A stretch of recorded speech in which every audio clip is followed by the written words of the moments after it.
Angkatan Laut Taiwan dan China sudah berhadap-hadapan di Selat Taiwan.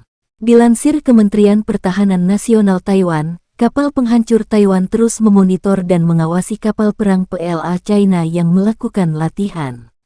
Jangan khawatir, pelaut kita patroli siang dan malam untuk menegakkan kedaulatan kita. Demikian keterangan resmi Taiwan dikutip Tribun Timur, tanggal 8 Agustus.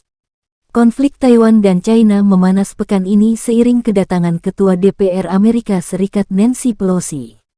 Pelosi meninggalkan Taipei Rabu kemarin, namun sejumlah kapal perang Angkatan Laut Amerika Serikat masih tinggal di dekat perairan Taiwan. Sementara China menggelar latihan tempur besar-besaran di sekitar Selat Taiwan sejak tanggal 4 Agustus hingga tanggal 7 Agustus dan diperpanjang lagi. Meski Angkatan Udara dan Laut China dilaporkan berulang kali memasuki wilayah Taiwan, namun belum ada kontak senjata langsung dua kubu.